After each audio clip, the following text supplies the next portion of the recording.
I'm Sabrina Zuniga, and today we're going to talk about the scientific revolution and the Enlightenment. The scientific revolution was a period of time when there was an explosion of new ideas.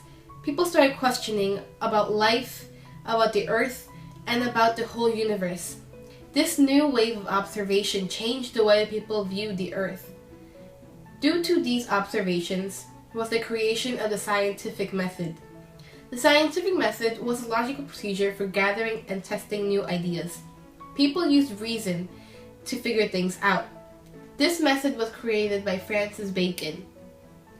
Before the scientific revolution, knowledge was based on ancient philosophers who based their ideas on the Bible and on the church. During this time, the church had maximum authority and no one could question their ideas.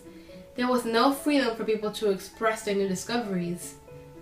For many centuries, the church made people believe that Earth was the center of the universe.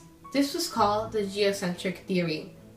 That was started by Aristotle, who was a Greek philosopher who lived through 384 BC and 322 BC.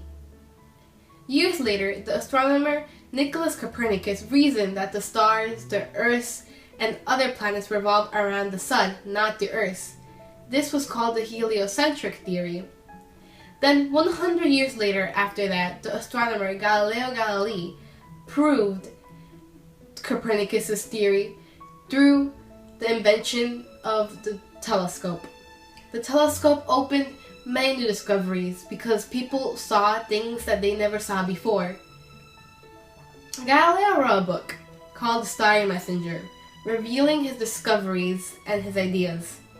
He discovered that the moon was not flat and smooth like everybody thought, but it was a sphere with craters and it was not flat. He found that Venus had phases like the moon, proving it rotated around the sun. He also discovered Jupiter had revolving moons, which also proved that it did not revolve around the Earth, it revolved around the sun. Since Galileo wanted to expand his ideas to the people, that created controversy between him and the church. Galileo was faithful to the church and to discoveries in science, but he was really disappointed due to the fact that he couldn't believe in both science and in God. He was put on trial and on house arrest. The church decided that if he didn't admit that what he was saying is wrong, he will be executed.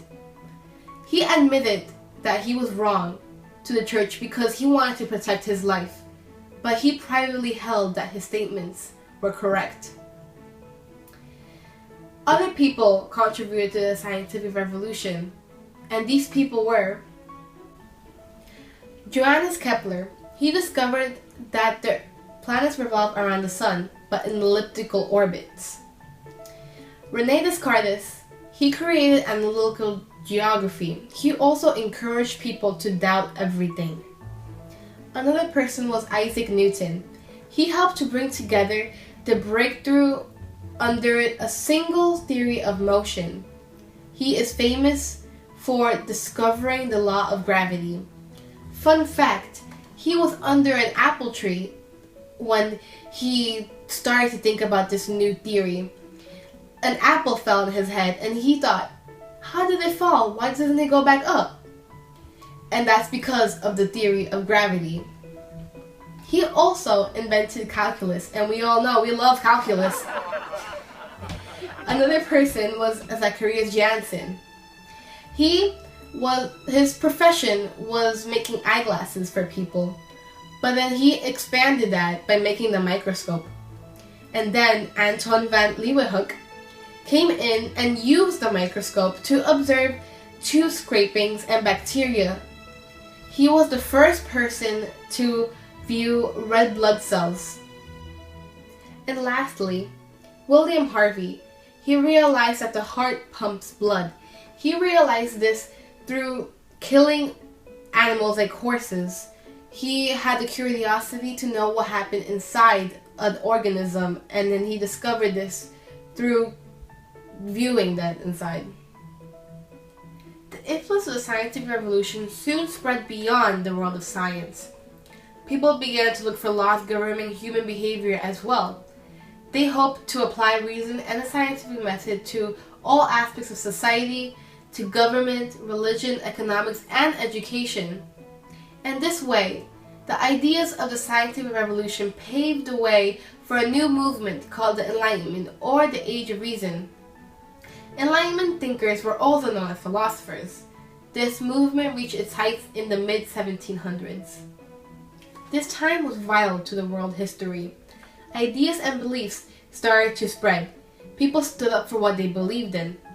New technologies was also created and invented to spread people's ideas, like the printing press, which produced new literature and books for people to read. Before this period, most governments were absolute monarchs. This is when one person, usually a king or a queen, had absolute power over the whole government and over all the people. People started to question this type of government. They were asking themselves if it was right for everyone, if it gave them the rights that they deserved. The king and queen believed that they had complete control because God gave them power. This was called the divine right. A similar thing was happening in China too, but they called it the mandate of heaven. People didn't like this type of government because when the ruler needed money, they raised their taxes tremendously, and that was a negative aspect to it.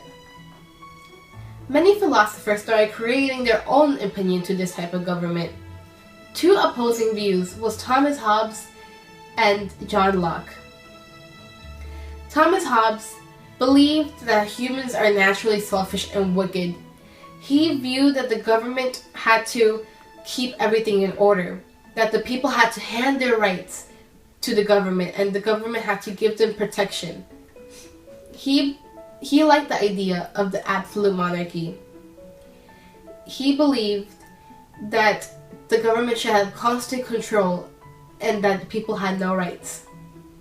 On the contrary, John Locke believed that people could learn from their mistakes and can improve themselves. He believed that everyone had 3 rights. These 3 rights was life, liberty, and property. The type of government that John Locke believed we should have was democracy. He also believed that citizens had the right to overthrow a government if they weren't giving them the rights that they deserved. There was also many other Enlightenment thinkers that contributed to the Enlightenment. They were John de Montesquieu. He created the 3 branches: legislative, executive, and judicial. These 3 branches are still around today in our American government. He also created the checks and balances and the separation of powers. Jean-Jacques Rousseau created the social contract, which gave general will of the people. Another Enlightenment thinker was Voltaire. He believed that everyone had the right to say what they believed in. One of his famous quotes was, "I do not agree with what you have to say, but I will defend to the death your right to say it." This Enlightenment thinker was the only woman Enlightenment thinker during this time. Her name was Mary Wollstonecraft. She believed that women are equal to men. She believed that women should have education, and she believed that we should have gender equality. All these led to many new movements, which gave many new rights to women. Another Enlightenment thinker was Cesar Beccaria.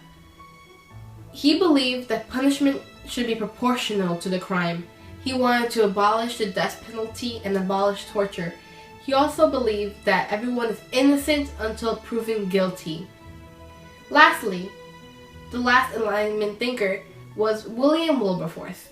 He got Parliament to pass a law outlawing slavery. The Enlightenment ideals of order and reason also reflected in the arts was music, literature, painting, and architecture. During this time, the music was called neoclassical or new classical. Also during this time, the music was much more complex than today's music. The Enlightenment also affected other parts of the world. It also led to many new revolutions. The American Revolution was widely influenced by the Enlightenment. This is why it was so successful. Because of the success of this revolution, France also wanted a change in their government. This led to the French Revolution, and it led to the execution of Louis XVI and Marie Antoinette.